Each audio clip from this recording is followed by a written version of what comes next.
വയനാട് ദുരന്തബാധിതരുടെ പുനരധിവാസത്തെ ചൊല്ലിയുള്ള രാഷ്ട്രീയ പോര് അവസാനിക്കുന്നില്ല. വയനാട് പുനരധിവാസത്തിനായി CPIM പണം പിരിച്ചെന്ന കോൺഗ്രസ് ആരോപണത്തിന് മറുപടിയുമായി CPIM രംഗത്തെത്തി. പുനരധിവാസത്തിനായി പിരിച്ച പണത്തിന്റെ കണക്ക് CPIM കേന്ദ്ര കമ്മിറ്റി പുറത്തുവിട്ടു.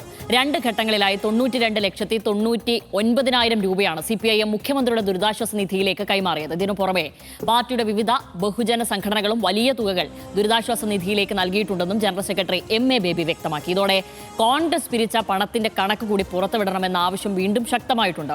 എന്നാൽ വയനാട് ഫണ്ട് സംബന്ധിച്ച ചോദ്യങ്ങൾക്ക് കൃത്യമായ മറുപടി നൽകാൻ കോൺഗ്രസ് നേതാക്കൾ ഇതുവരെയും തയ്യാറായിട്ടില്ല.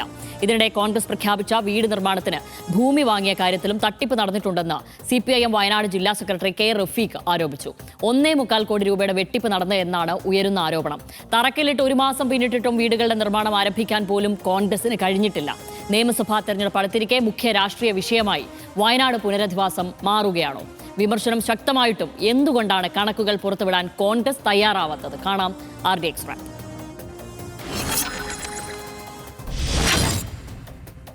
വയനാട് പുനരധിവാസത്തിനായി CPIM ഔദ്യോഗിക അക്കൗണ്ടിലൂടെ പണം പിരിച്ചു എന്നായിരുന്നു കോൺഗ്രസിന്റെ ആരോപണം. പിന്നാലെ പുനരധിവാസത്തിനായി പിരിച്ച പണത്തിന്റെ കണക്ക് CPIMന്റെ കേന്ദ്ര കമ്മിറ്റി പുറത്തുവിട്ടു. മുഖ്യമന്ത്രിയുടെ ദുരിതാശ്വാസ നിധിയിലേക്ക് 92,99,000 രൂപയാണ് CPIM കൈമാറിയത്. കഴിഞ്ഞ വർഷം മാർച്ച് 21-ന് 92 ലക്ഷം രൂപയും മെയ് 26-ന് 99,000 രൂപയും മുഖ്യമന്ത്രിയുടെ ദുരിതാശ്വാസ നിധിയിലേക്ക് കൈമാറി. CMDRFിലേക്ക് പണം കൈമാറിയതിന്റെ റെസിപ്റ്റും CPIM പുറത്തുവിട്ടു. പിരിച്ച മുഴുവൻ തുകയും മുഖ്യമന്ത്രിയുടെ ദുരിതാശ്വാസ നിധിയിലേക്ക് കൈമാറിയതായി CPIMന്റെ ജനറൽ സെക്രട്ടറി MA ബേബി അറിയിച്ചു. എന്നാൽ വയനാട് പുനരധിവാസത്തിലേക്ക് പ്രഖ്യാപിച്ച വീട് നിർമ്മാണത്തെക്കുറിച്ചുള്ള ചോദ്യങ്ങൾക്ക് ഇന്നും വ്യക്തമായ മറുപടി നൽകാൻ പ്രതിപക്ഷ നേതാവ് VD സതീശൻ തയ്യാറായില്ല.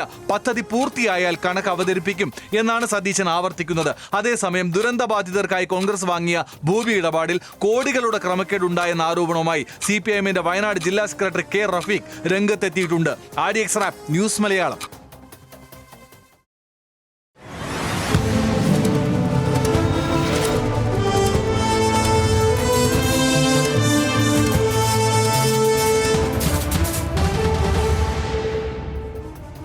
പിരിച്ച പണം പൂർണ്ണമായും ആ ആവശ്യത്തിന് ചെലവഴിക്കുന്നതാണ് CPIM രീതിയെന്ന് മുഖ്യമന്ത്രി പിണറായി വിജയൻ പറഞ്ഞു. ആ പ്രതികരണത്തിലേക്ക് ആദ്യം. ഏത് കാര്യത്തിലും CPIM പണം പിരിക്കാറുണ്ട്. പക്ഷെ എപ്പോഴും ആ പിരിച്ച പണം ഏതാവശ്യത്തിനാണോ അതിന് ചെലവിടുന്നതാണ് രീതി. അതുകൊണ്ട് തന്നെ ജനങ്ങൾ CPIMനെ വിശ്വാസത്തിലെടുത്ത് ചോദിക്കുന്ന കാര്യങ്ങൾ അതിൽ തന്നെ നിർവഹിക്കുമെന്ന ധാരണയിൽ പണം നൽകുകയും ചെയ്യും. വയനാട് ഫണ്ട് വിഷയവുമായി ബന്ധപ്പെട്ട ചോദ്യങ്ങളിൽ നിന്ന് AICC general secretary KC Venugopal ഒഴിഞ്ഞുമാറി. കണക്കുകൾ കൃത്യമാണെന്നും അത് പുറത്തുവിടുമെന്നും KC വേണുഗോപാൽ പറഞ്ഞു. അതിലേക്ക് കോൺഗ്രസിന്റെ കാര്യത്തിൽ കണക്ക് കൃത്യമായിട്ടുണ്ട്. അതിന് നിങ്ങൾ ഈ കാര്യത്തിലൊക്കെ പറയുന്നത് മനസ്സിലാക്കേണ്ടത് കോൺഗ്രസിന്റെ കാര്യത്തിലുള്ള കണക്ക് കൃത്യമായിട്ടുണ്ട്. അത് വയനാട്ടിലെ ജനങ്ങളുടെ മുമ്പിലും കേരളത്തിലെ ജനങ്ങളുടെ മുമ്പിലും വെക്കുന്ന ഒരു ബുദ്ധിമുട്ടും കോൺഗ്രസിനില്ല. വയനാട് ഫണ്ടിന്റെ കണക്ക് പറയാത്തത് എന്തുകൊണ്ട് എന്ന മാധ്യമപ്രവർത്തകരുടെ ചോദ്യത്തിന് കയർക്കുകയാണ് പ്രതിപക്ഷ നേതാവ് VD സതീശൻ ചെയ്തത്. പ്രകടന പത്രിക പുറത്തിറക്കുന്ന പരിപാടിയാണെന്നും ഇവിടെ പ്രകടന പത്രികയെക്കുറിച്ചുള്ള ചോദ്യം മാത്രം മതിയെന്നും VD സതീശനും പറഞ്ഞു. ഇവിടെ മാനിഫെസ്റ്റോ ഡിക്ലെയർ ചെയ്യുന്ന പരിപാടിയാണ്. മാനിഫെസ്റ്റോയിട്ട് ബന്ധപ്പെട്ട ഏത് ചോദ്യം ചോദിക്കാം, അല്ലാത്ത ചോദ്യത്തിനൂടെ മറുപടിയില്ല. വയനാട് ഫണ്ടിന്റെ നിങ്ങളോട് പറഞ്ഞല്ലോ, നിങ്ങളോട് കൃത്യമായി പക്ഷേ കോൺഗ്രസ് തയ്യാറാവുന്നില്ല. നിങ്ങൾ മൈക്ക് വാങ്ങിച്ചിട്ട് മാനിഫെസ്റ്റോ ഡിക്ലെയർ ചെയ്യുന്ന പദ്ധതിയിൽ മാനിഫെസ്റ്റോയെ കുറിച്ച് സംസാരിക്കും. ഇനി CPIM പിരിച്ച ചില കണക്കുകൾ നോക്കിക്കഴിഞ്ഞാൽ CPIM പിരിച്ച മുഴുവൻ പണവും മുഖ്യമന്ത്രിയുടെ ദുരിതാശ്വാസ നിധിയിലേക്ക് കൈമാറിയതായി MA ബേബി പറയുന്നു. ആ പാർട്ടിയുടെ ബഹുജന സംഘടനകളും മുഖ്യമന്ത്രിയുടെ ദുരിതാശ്വാസ നിധിയിലേക്ക് പണം കൈമാറിയിട്ടുണ്ട്. അഖിലേന്ത്യാ കിസാൻ സഭയും കേരള കർഷക സംഘവും 1 കോടി രൂപ മുഖ്യമന്ത്രിക്ക് കൈമാറി. 100 വീടിന്റെ തുകയായ 20 കോടി DYFI മുഖ്യമന്ത്രിക്ക് കൈമാറിയിട്ടുണ്ട്. ഇനി കോൺഗ്രസ് പിരിച്ച കണക്ക് ദുരന്തം സംഭവിച്ച് 20 ദിവസത്തിനുള്ളിൽ സ്റ്റാൻഡ് വിത്ത് വയനാട് INC എന്ന ആപ്പ് കോൺഗ്രസ് പുറത്തിറക്കി. ആപ്പ് മുഖാന്തിരവും അല്ലാതെയും വയനാടിനെ സഹായിക്കാനാണ് കോൺഗ്രസ് പണം പിരിച്ചത്. ആപ്പ് അപ്രത്യക്ഷമായി പിരിച്ച പണത്തിന്റെ കണക്ക് ഇതുവരെയും പുറത്തുവിട്ടിട്ടില്ല. വീട് വെച്ച് നൽകാനെന്ന പേരിൽ KPCC പിരിച്ച കോടിക്കണക്കിന് രൂപ എവിടെ പോയെന്നും ആണ് നിലവിൽ ഉയരുന്ന ചോദ്യം. മറ്റൊന്ന്, തറക്കല്ലിട്ടു, നിർമ്മാണം തുടങ്ങിയില്ല എന്നുള്ളതാണ്. കോൺഗ്രസ് 100 വീട് നിർമ്മിക്കുമെന്ന് രാഹുൽ ഗാന്ധി ദുരന്തം നടന്ന ഉടനെ തന്നെ പറഞ്ഞിരുന്നു. 6 മാസത്തിനകം യൂത്ത് കോൺഗ്രസ് 30 വീട് നിർമ്മിക്കുമെന്ന് അന്നത്തെ പ്രസിഡന്റ് രാഹുൽ മാങ്കൂട്ടവും പറഞ്ഞിരുന്നു. സർക്കാരിന്റെ വീട് വരുമ്പോൾ ഞങ്ങളുടെയും വരുമെന്ന് OJ ജനീഷും ആവർത്തിച്ചു. കോൺഗ്രസ് സ്ഥാപക ദിനമായ ഡിസംബർ 28-ന് വീട് നിർമ്മാണം തുടങ്ങുമെന്ന് ടി സിദ്ദീഖും പറഞ്ഞിരുന്നു. 2026 ഫെബ്രുവരി 26-ന് രാഹുൽ ഗാന്ധിയും പ്രിയങ്ക ഗാന്ധിയും ചേർന്ന് തറക്കല്ലിട്ടു. എന്നാൽ നിർമ്മാണത്തിനായി പഞ്ചായത്തിൽ അപേക്ഷ നൽകിയില്ലെന്ന് വിവരാവകാശ രേഖയും ലഭിച്ചിട്ടുണ്ട്. ഇനി സ്ഥലം വാങ്ങിയതിലും ചില ദുരൂഹതകളുണ്ടെന്ന് ആണ് നിലവിൽ ഉയരുന്ന ആക്ഷേപം. സ്ഥലത്തിന് 5 കോടി ആയെന്ന KPCC വാദം തെറ്റെന്ന് CPIM വയനാട് ജില്ലാ സെക്രട്ടറി K റഫീഖ് പറഞ്ഞു. KPCC പ്രസിഡന്റിന്റെ പേരുള്ള ആധാരപ്രകാരം 3,21 ലക്ഷമാണ് കാണുന്നതെന്നും K റഫീഖ് പറയുന്നു. തനിഷ, ഇതൊക്കെയാണ് കണക്കുകൾ. ഈ കണക്കുകൾ കാണുമ്പോൾ ആരാണ് കള്ളം പറയുന്നത്? കണക്ക് ഒളിച്ചു വെക്കുകയാണോ അല്ലെങ്കിൽ കണക്കില്ലായ്മയാണോ? ഇനി കണക്കുണ്ടെങ്കിൽ തന്നെ അതെങ്ങനെയൊക്കെ ആവാം? ഇതിനകത്ത് ശ്യാമലി, അതായത് ഇനിയിപ്പോൾ തെരഞ്ഞെടുപ്പിലേക്ക് ആളുകൾ വോട്ട് ചെയ്യാനായിട്ടൊരു 7 ദിവസമേ ബാക്കിയുള്ളൂ. 7-8 ദിവസമേ ഉള്ളൂ. പ്രചാരണം അവസാനിക്കാൻ അത്ര ദിവസം മാത്രമേ ഉള്ളൂ. അത് കഴിഞ്ഞ് 2 ദിവസം കൊണ്ട് ആളുകൾ വോട്ട് ചെയ്യും. അപ്പോൾ വോട്ട് ചെയ്യുന്നൊരു സമയത്ത് നമ്മളിവിടെ ഏതെങ്കിലും ഒരു കക്ഷിക്ക് അനുകൂലമായിട്ടോ പ്രതികൂലമായിട്ടോ സംസാരിക്കേണ്ടതില്ല എന്നൊരു നിലപാടെടുത്ത് നിന്നാൽ പോലും കൃത്യമായിട്ടും UDF-നെതിരായിട്ട് സംസാരിക്കേണ്ടി വരുന്നൊരു സാഹചര്യത്തിന് സമ്മർദ്ദമാണ് നമ്മുടെ മുന്നിലുള്ളത്. എന്തുകൊണ്ടാണ്? ഇതിപ്പോൾ നമ്മൾ UDF-ന് അനുകൂലമായിട്ട് പറഞ്ഞേക്കാം എന്ന് വിചാരിച്ചാൽ പോലും നമുക്ക് പറയാൻ നമ്മുടെ കയ്യിൽ കൈവശത്ത് കണക്കില്ല. അതായത് നിങ്ങൾ എത്ര പണം പിരിച്ചു എന്ന് ചോദിച്ചാൽ ഞങ്ങൾ ഉറപ്പായിട്ടും അത് കൃത്യമായിട്ട് നൽകും, ആ മൈക്കങ്ങ് മാറ്റൂ എന്നൊക്കെ ഈ നേതാക്കൾ പറയുന്നതല്ലാതെ കണക്കെവിടെ എന്ന് ചോദിച്ചാൽ കണക്കിതാ ഇവിടെ എന്ന് പറയാൻ മാത്രം നമുക്കിപ്പോൾ അവതാരകർക്ക് അവതരിപ്പിക്കാനും പത്രത്തിൽ എഴുതാനും ഒന്നും കണക്ക് കൈവശമില്ലാത്ത സാഹചര്യമാണുള്ളത്. ഇത് വലിയ പ്രയാസകരമായിട്ടുള്ള സംഗതിയാണ്. അതും എങ്ങനെയാണ്? ഈ രാജ്യം തന്നെ കണ്ട ഏറ്റവും വലിയ ദുരന്തങ്ങളിൽ ഒന്നായ ഈ വയനാട് ദുരന്തത്തിനെ തുടർന്ന് ഉത്തരവാദപ്പെട്ട രാഷ്ട്രീയ കക്ഷി ഈ കേരളം മാറി മാറി ഭരിച്ചുകൊണ്ടിരുന്ന UDF പിരിച്ച, കോൺഗ്രസ് പിരിച്ച പണത്തിൻ്റെ കണക്ക് ഇല്ല എന്നത് അങ്ങേയറ്റം ബുദ്ധിമുട്ടുണ്ടാക്കുന്നതാണ്. ഇവിടെ ഇത് ഭയങ്കര ഡ്രമാറ്റിക്കായിട്ട് മാറി. എങ്ങനെയാണ്? കഴിഞ്ഞ ദിവസം ഒരു TV ചർച്ചയിൽ രാജു പി നായർ, കോൺഗ്രസിലെ തരക്കേടില്ലാത്ത അത്യാവശ്യം കൊള്ളാവുന്നൊരു നേതാവാണ് രാജു പി നായർ. ചർച്ചകളിലൊക്കെ വളരെ നല്ല നിലപാടെടുക്കുന്ന ആളാണ്. കോൺഗ്രസിൻ്റെ ബേസിക് റൂട്ട്സിലൊക്കെ നല്ല ധാരണയുള്ള, എന്ന് വെച്ചാൽ ദേശീയ തലത്തിൽ തന്നെയുള്ള കാര്യങ്ങളെല്ലാം രാഷ്ട്രീയ വിഷയങ്ങൾ തന്നെ സംസാരിക്കുന്ന നല്ലൊരു നേതാവായിട്ടാണ് രാജു പി നായരെ കേരളത്തിന് അറിയുക ചർച്ചകളിലൂടെ. പക്ഷേ അദ്ദേഹം കഴിഞ്ഞ ദിവസത്തെ ചർച്ചയിൽ അദ്ദേഹം വന്നിട്ട് ഇങ്ങനെയൊരു ഭയങ്കര ഡ്രമാറ്റിക്കായിട്ടും വലിയ ആരോപണവും പോലെയാണ് എതിർകക്ഷിയോട് ഈ LDF-നെതിരെ ഈ കാര്യം ഉന്നയിച്ചത്. അതായത് എവിടെ നിങ്ങളുടെ പണം? എവിടെ നിങ്ങൾ CPM-ൻ്റെ കേന്ദ്ര കമ്മിറ്റി അംഗം പിരിച്ചില്ലേ ഇത്രയും പണം? എന്നിട്ട് പക്ഷേ അത് കാണാനില്ല എന്നൊക്കെ പറഞ്ഞ് വലിയ പ്രശ്നമുണ്ടാക്കി. 15-20 മിനിറ്റ് കഴിയുമ്പോഴേക്ക് CPIM ആ ചോദ്യത്തിന് മറുപടി നൽകി. MA ബേബി 92,99,000 അങ്ങനെയല്ലേ? 99,92,000 രൂപ എന്ന് വെച്ചാൽ 1 കോടി രൂപ കൊടുത്തിരിക്കുന്നു. അതിൻ്റെ കണക്കിതാണ്. അത് 2 ഘട്ടങ്ങളായിട്ടാണ് കൊടുത്തത്. അതിൻ്റെ CMDRF-ൻ്റെ സർട്ടിഫിക്കറ്റും കൂടെ വെച്ച് പോസ്റ്റ് ചെയ്തിരിക്കുന്നു. അതാണ് ഉത്തരവാദപ്പെട്ട രാഷ്ട്രീയ കക്ഷികൾ ചെയ്യേണ്ടത്. ആരെങ്കിലും രാഷ്ട്രീയ ആരോപണം ഉന്നയിച്ചാൽ എവിടെ നിങ്ങളുടെ പണം? ഇതാ ഞങ്ങളുടെ പണം, ഇതാണ് ആ രേഖ. ഏത് സംഗരാടി പറഞ്ഞ ഈ രേഖയിൽ ഇതാണ് പണത്തിൻ്റെ രേഖ ഞങ്ങളുടെ കൈവശമുണ്ട് എന്ന് കൃത്യമായിട്ട് പറയേണ്ട ഉത്തരവാദിത്തമാണ് സംസ്ഥാനത്തെ രാഷ്ട്രീയ കക്ഷികൾക്കെല്ലാം ഉള്ളത്. എന്തുകൊണ്ടാണ് കോൺഗ്രസ് ഇത് പറയാത്തത് എന്ന് നമ്മൾ ആലോചിക്കുക. എന്തുകൊണ്ടാണ് പറയാത്തത്?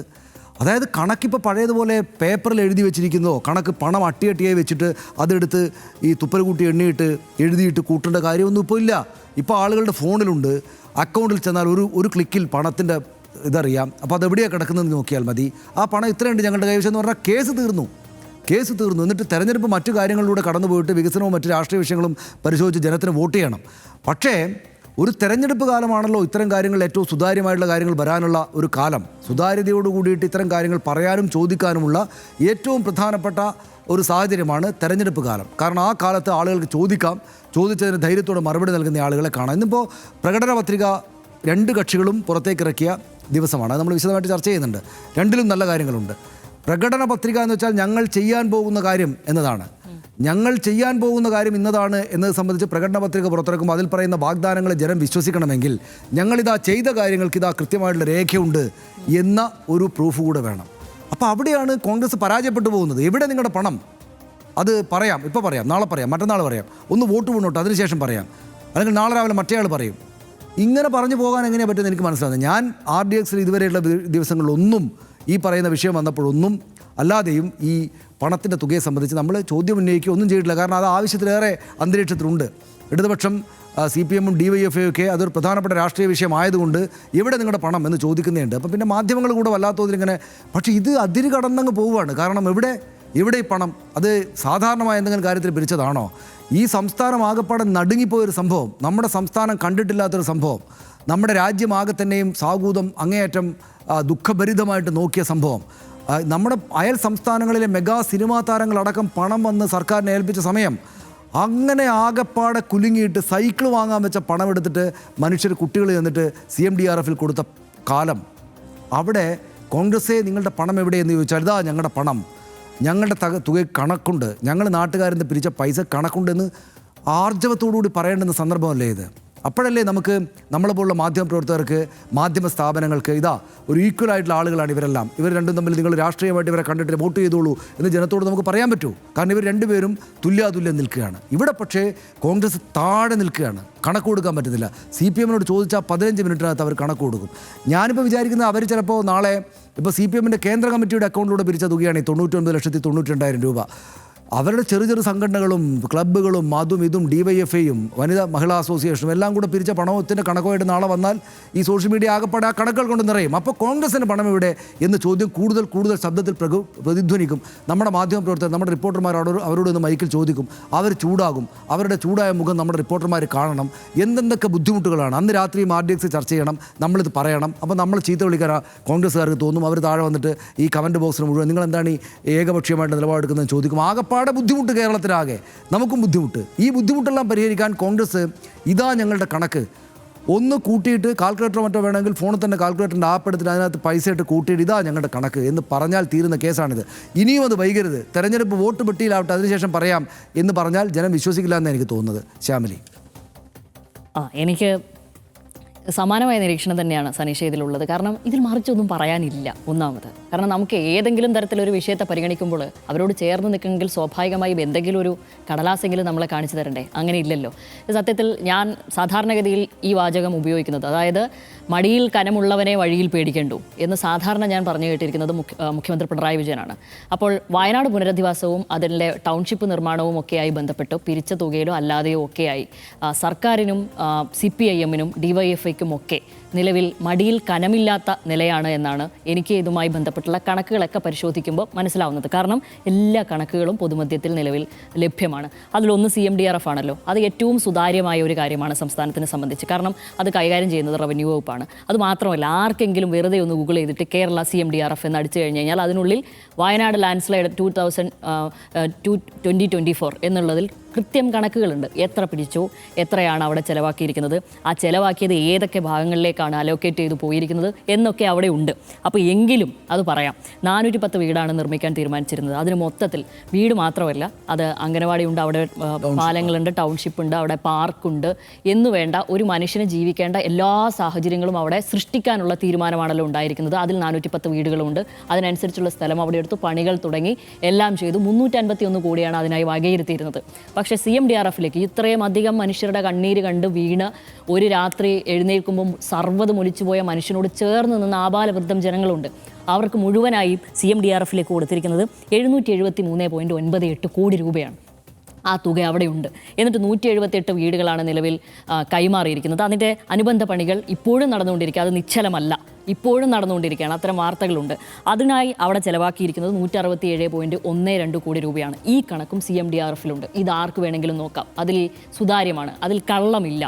ഇനി അത് മാത്രവുമല്ല, ഇനിയിപ്പോൾ CPIM പിരിച്ച തുക ഇപ്പോൾ സനീഷ് പറഞ്ഞു 99,92,000 രൂപ. ഇത്രയും പൈസയാണെന്ന് പറഞ്ഞു. അത് DYFI ആക്രി വിറ്റും പെറുക്കിയും അത് വിറ്റും ബിരിയാണി ചലഞ്ച് നടത്തി, അച്ചാർ ചലഞ്ച് നടത്തിയും പ്രാദേശികമായും അല്ലാതെയും ഒക്കെ DYFI 20 കോടി പിരിച്ചു.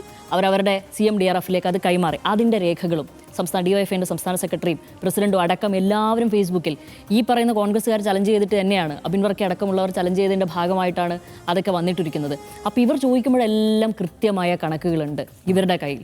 പക്ഷെ തിരിച്ച് മറിച്ച് അങ്ങോട്ട് ചോദിക്കുമ്പോൾ അരി എത്ര ചോദിക്കുമ്പം പയറഞ്ഞാഴി, ഇതാണ് മറുപടി. അപ്പോൾ ഞാൻ ചോദിക്കുന്നത്, DYFI പോലുള്ള ഒരു സംഘടനയ്ക്ക് ഇത്രയും ഈ നിസ്സാരമായ കാര്യങ്ങൾ, ഇപ്പോൾ ആക്രി വെറ്റും ഇറുക്കുകയും ഒക്കെ 20 കോടി സമാഹരിക്കാൻ പറ്റിയിട്ടുണ്ടെങ്കിൽ സ്വാഭാവികമായും അത്ര തന്നെ പ്രബലമായ ഒരു പാർട്ടിയല്ലേ ഇവർ സ്വാഭാവികമായും ആപ്പ് വിറ്റ് ആപ്പ് രൂപീകരിച്ച് അതിലൂടെ ഈ ജനങ്ങളുടെ ജനജീവിത ദുരിതം കാണിച്ചും കൊണ്ടും കണ്ണീര് കാണിച്ചും മാത്രമായിരിക്കില്ലേ കാശ് പിരിച്ചിരിക്കുക. അപ്പോൾ എത്ര കോടി കിട്ടിയിരിക്കും സ്വാഭാവികമായും?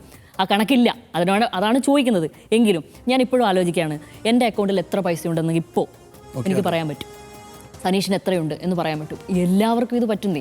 അതിൽ തന്നെ അവസാനം ഈ കണക്കുകൾ നിരന്തരം ചോദിച്ചപ്പോൾ ഒരു ഘട്ടത്തിൽ VD സതീശൻ പറഞ്ഞു, എൻ്റെയും KPCC പ്രസിഡൻറ്റിൻ്റെയും അക്കൗണ്ടിലാണ് ഈ പൈസ വന്നിരിക്കുന്നത്, ജോയിൻ്റ് അക്കൗണ്ടാണ്. അങ്ങനെയെങ്കിൽ അങ്ങനെ ഒരു കാര്യമുണ്ട് എന്ന് മനസ്സിലായി.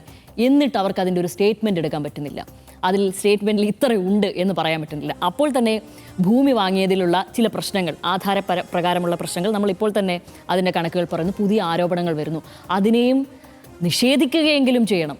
അതിനു പകരം എന്ത് ചെയ്യുന്നു? പാടെ അങ്ങ് അവഗണിക്കുന്ന ആ ചോദ്യം, അത് വേണ്ട, മൈക്കങ്ങ് മേടിച്ചു, ഇങ്ങനെയൊക്കെയാണ് പറയുന്നത്. അപ്പോൾ എനിക്കത് മനസ്സിലായിട്ടേ ഇല്ല. അപ്പോൾ ഞാൻ വിചാരിക്കുന്നത് ഇത്രയും പ്രിവിലേജുള്ള ഒരു വിഭാഗം, ഇത്രയും പ്രിവിലേജുള്ള കോൺഗ്രസ്സുകാർ, നേതാക്കൾ കേരള സമൂഹത്തിൽ വേറെ ഇല്ല. കാരണം അവരോട് ചോദ്യങ്ങൾ ചോദിച്ചു കഴിഞ്ഞാൽ അവർക്ക് അത് നിരാകരിക്കാം. മറ്റ് തിരിച്ചാണെങ്കിൽ എന്തായിരിക്കും ഇവിടുത്തെ ഒരു അവസ്ഥ എന്നാണ് ഞാൻ ആലോചിക്കുന്നത്. ഇന്നലെ തന്നെ ഈ പറയുന്നത് പോലെ രാജു പി നായർ എന്ന് പറഞ്ഞ ഒരാൾ, ഉത്തരവാദിത്തപ്പെട്ട ഒരു കോൺഗ്രസ് നേതാവ്, അത്രയധികം വികാര വിക്ഷോഭമായിരുന്നു ആ സ്ക്രീനിൽ മുഴുവൻ കാണിച്ചുകൊണ്ടിരുന്നത്.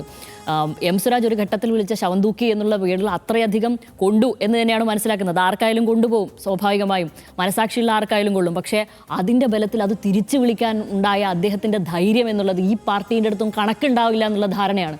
പക്ഷേ അരമണിക്കൂറിനുള്ളിൽ ജനറൽ സെക്രട്ടറി ആ കണക്ക് വിട്ടതോടുകൂടി അങ്ങനെയില്ല. പക്ഷേ അങ്ങനെ ഒരു അവസരമാണ് നിലവിൽ ഉണ്ടായിരിക്കുന്നത്. ആ വെല്ലുവിളിയിലാണ് ആ കണക്കുകൾ മുഴുവൻ വന്നത്. അപ്പോൾ എല്ലാ കണക്കുകളും മുഖ്യധാരയിൽ ഇങ്ങനെ നിൽക്കുകയാണ്. കോൺഗ്രസിൻ്റെ ഒരു പരസ്യവാചകമാണ് പൊതുജനം കഴുതയല്ല എന്നുള്ളത്. ഇത്തവണ മുഴുവനായും എല്ലാ ടി വിയിലും പരസ്യങ്ങളുമായിട്ട് പോകുന്നതാണ്. പൊതുജനം കഴുതയല്ല എന്നുള്ളത് ഈ തെരഞ്ഞെടുപ്പ് കാലത്തെങ്കിലും അവർ മനസ്സിലാക്കുകയും അങ്ങനെയല്ല, ഇനി അങ്ങനെയാണെങ്കിൽ തിരിച്ചത് ചോദിക്കുകയും ചെയ്യും. നിങ്ങളെന്താ ഇങ്ങനെയാണോ എന്ന് ജനങ്ങൾ ഇവിടെ ചോദിക്കുകയും ചെയ്യുന്നു. അത് വോട്ടിലൂടെ ആയിരിക്കും ചിലപ്പോൾ ചോദിക്കുക. എന്തായാലും ഞാൻ മനസ്സിലാക്കുന്നത് ഈ തെരഞ്ഞെടുപ്പ് കാലത്ത് ഏറ്റവും അധികം പ്രചാരണ വിഷയമായി നിലവിൽ ഇത് ഉയർന്നു വരികയാണ്. അതുകൊണ്ട് തന്നെ അവർക്ക് മേൽ സമ്മർദ്ദവുമുണ്ട്. അതവർ ഇത് പൊതുജന പണമാണ്. ഇത് അവരുടെ ഏതെങ്കിലും സ്വകാര്യ ആവശ്യത്തിനോ സ്മാരക നിർമ്മാണത്തിനോ മറ്റെന്തെങ്കിലും കോൺഗ്രസിൻ്റെ ഏതെങ്കിലും ഓഫീസ് കെട്ടിടം നിർമ്മിക്കാനോ ഒന്നും പിരിച്ചതല്ല. ഇത് പൊതുജന പണമാണ്, എല്ലാവരുടെ അടുത്തു നിന്നും പിരിച്ചിട്ടുണ്ട്. അതുകൊണ്ട് തന്നെ അതെല്ലാം അക്കൗണ്ടബിൾ ആയിരിക്കണം. അവരത് പറയാൻ ബാധ്യസ്ഥരാണ് എന്നുള്ളതാണ് കോൺഗ്രസ്. അതിൽ ചോദ്യങ്ങളിൽ നിന്ന് ഒളിച്ചോടിയിട്ട് ഒരു കാര്യവുമല്ല. പൊതുജനം കഴുതയല്ല എന്നോർക്കണം. അതാണ് പറയാനുള്ളത്. എന്തായാലും 2024 ജൂലൈ 30 പുലർച്ചെയാണ് കേരളത്തെ ആകെ ഞെട്ടിച്ച മഹാദുരന്തം സംഭവിച്ചത്. കേരളം കണ്ട ഏറ്റവും വലിയ പ്രകൃതി ദുരന്തത്തിന്റെ ആഘാതത്തിൽ നിന്നും വയനാട്, മുണ്ടക്കൈ, ചൂരൽമല പ്രദേശങ്ങൾ ഇപ്പോഴും കരകയറിയിട്ടില്ല. 500-ലേറെ മനുഷ്യജീവനുകളാണ് ഒരൊറ്റ രാത്രി കൊണ്ട് ഭൂമിയിൽ നിന്ന് തുടച്ചു നീക്കപ്പെട്ടത്. കുത്തിയൊലിച്ചെത്തിയ ഉരുളിൽ തകർന്നത് 1000 മനുഷ്യരുടെ സ്വപ്നങ്ങളും സന്തോഷങ്ങളുമായിരുന്നു. എല്ലാം നഷ്ടപ്പെട്ട ജനതയെ ചേർത്തുപിടിക്കാൻ സഹായം പ്രഖ്യാപിച്ച വിവിധ രാഷ്ട്രീയ പാർട്ടികളും സംഘടനകളും രംഗത്ത് വന്നു. പക്ഷേ തിരഞ്ഞെടുപ്പ് ആസന്നമായ ഘട്ടത്തിൽ മുന്നണികൾ വയനാട് പുനരധിവാസ കണക്കിനെ ചൊല്ലി കൊമ്പുകോർക്കുന്ന കാഴ്ചയാണ് നാം കണ്ടുകൊണ്ടിരിക്കുന്നത്. ദുരിതബാധിതർക്ക് എന്താണ് നിങ്ങൾ നൽകിയതെന്ന ചോദ്യത്തിനാണ് ടൗൺഷിപ്പ് ഉയർത്തിക്കാണിച്ചാണ് സംസ്ഥാന സർക്കാർ വിമർശകരുടെ വായടപ്പിക്കുന്നത്. സ്വന്തമായി സ്ഥലം വാങ്ങി 51 വീടുകൾ നിർമ്മിച്ചു നൽകിയ മുസ്ലിം ലീഗും ഇക്കാര്യത്തിൽ അഭിനന്ദനം അർഹിക്കുന്നുണ്ട്. പിരിച്ച പണത്തിന്റെ കണക്കുകൾ പരസ്യമായി പ്രസിദ്ധീകരിച്ച CPIM നടപടിയും മാതൃകാപരമാണ്. ഫെബ്രുവരി 26 തറക്കല്ലിട്ട കോൺഗ്രസ് ഭവന പദ്ധതി എവിടെ വരെ എത്തിയെന്നും ഇനിയും എന്താണ് പണി തുടങ്ങാത്തതെന്നും കോൺഗ്രസ് ഈ നിമിഷം വരെ വിശദീകരിക്കാൻ തയ്യാറായിട്ടുമില്ല. കോൺഗ്രസ് തന്നെ ഭരിക്കുന്ന മേപ്പാടി പഞ്ചായത്തിൽ വീട് നിർമ്മിക്കാൻ അപേക്ഷ നൽകാൻ പോലും കോൺഗ്രസിനായിട്ടില്ല. ആപ്പ് ഉപയോഗിച്ചും അല്ലാതെയും വയനാട് പുനരധിവാസത്തിനായി എത്ര രൂപ പിരിച്ചുവെന്ന് പൊതുസമൂഹത്തോട് വെളിപ്പെടുത്താൻ കോൺഗ്രസ് ഇനിയും തയ്യാറാവേണ്ടതുണ്ട്.